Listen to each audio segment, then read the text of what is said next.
আসসালামু আলাইকুম দর্শক, আজকে আমি আপনাদেরকে বানিয়ে দেখাবো কোনো রকম তেল ছাড়া টকঝাল মিষ্টি জলপাইয়ের আচার। এই আচারটি একবার বানিয়ে খেলে আপনারা এই আচার ছাড়া অন্য কোনো আচার বানাতে চাইবেন না। তো এটা কিন্তু বানাতেও খুবই অল্প সময় লাগে। আশা করি আমার আজকের রেসিপিটি আপনাদের কাছে ভালো লাগবে, আর রেসিপি ভালো লেগে থাকলে চ্যানেলটি সাবস্ক্রাইব করে নেবেন। তাহলে দর্শক চলুন আজকের রেসিপিটি শুরু করা যাক। এখানে আমি নিয়েছি আধা কেজি জলপাই, আর এই জলপাইটাকে আমি ধুয়ে পরিষ্কার করে নিয়েছি। এখন এটাকে আমি এভাবে একটি ছুরির সাহায্যে দাগ কেটে নিচ্ছি, আর এই দাগটাকে এমনভাবে কেটে নিতে হবে যেন আটি পর্যন্ত পৌঁছে। তো আপনারা দেখতে পাচ্ছেন এটা আমি কিভাবে করে নিচ্ছি। একই রকম করে সবগুলো জলপাই আমি একইভাবে এভাবে ছুরির সাহায্যে দাগ কেটে নিয়েছি।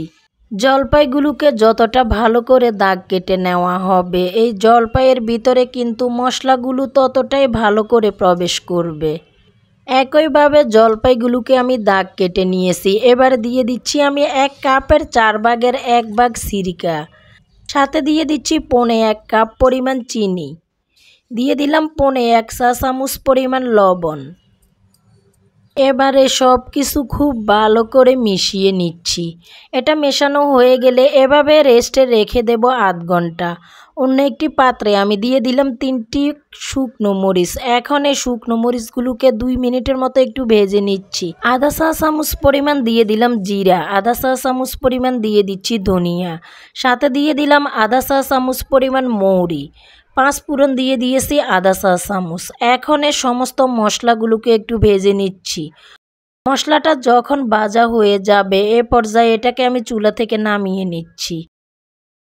এবার আধ ঘন্টা পরে অন্য একটি পাত্রে আমি জলপাইগুলোকে ঢেলে নিচ্ছি। এখন আমি আচারটাকে তৈরি করে নেব। তো চুলার আঁচটা মিডিয়ামে রেখে এভাবে নেড়ে চেড়ে প্রথমে চিনিটাকে একটু গলিয়ে নিচ্ছি। কিছুক্ষণ আগে আমরা যে মশলাটা ভেজে রেখেছিলাম সেটাকে আমি আধ ভাঙা করে ভেঙে নিয়েছি। 3 ভাগের 2 ভাগ পরিমাণ মশলা দিয়ে দিলাম, সাথে দিয়ে দিচ্ছি সামান্য একটু হলুদের গুঁড়া, 1.5 চা চামচ পরিমাণ দিয়ে দিলাম লাল মরিচের গুঁড়া। এখন এই মশলাগুলোকে খুব ভালো করে জলপাইয়ের সাথে মিশিয়ে নিচ্ছি। মশলাগুলো জলপাইয়ের সাথে মিশিয়ে নিয়েছি। এখন আমি একটি ঢাকনা দিয়ে ঢেকে এটাকে এভাবে রান্না করব 5 মিনিটের মতো, বা একটি বলক আসা পর্যন্ত। তো যখন এরকম বলক চলে আসবে ঢাকনাটি আমি সরিয়ে নিয়েছি। এখন এই জলপাইগুলোকে খুব ভালো করে এভাবে একটু নেড়ে চেড়ে দিচ্ছি। জলপাইগুলোকে এভাবে একটু উল্টিয়ে দিলে মশলাগুলো খুব ভালো করে এই জলপাইয়ের ভিতরে প্রবেশ করবে।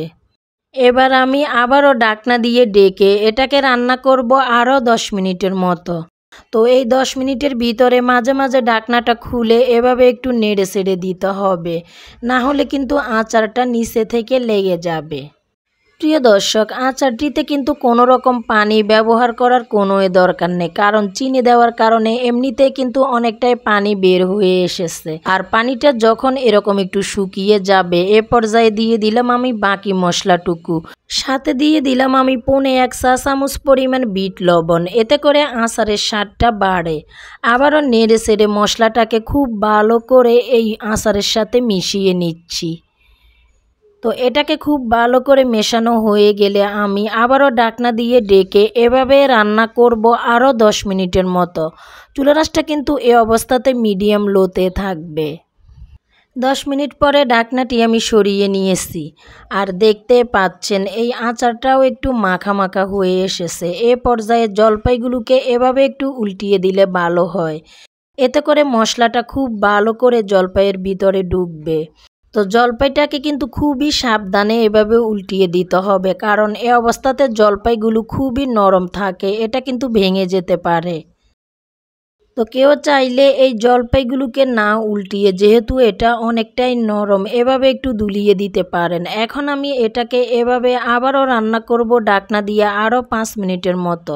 মিনিট পরে ঢাকনাটি আমি সরিয়ে নিচ্ছি, আর আচারটিও আমার রান্না হয়ে গিয়েছে, সেটা আপনারা দেখতে পাচ্ছেন। আচারটা কিন্তু অনেকটাই গা মাখা মাখা হয়ে এসেছে। তো এখন এটাকে আমি চুলা থেকে নামিয়ে নিচ্ছি। আচারটা যখন ঠান্ডা হয়ে যাবে আপনারা যে কোনো কাচের জারে ভরে এটাকে রেখে দিতে পারেন। এটা প্রায় ৬ মাস থেকে ১ বছরের মতো ভালো থাকবে।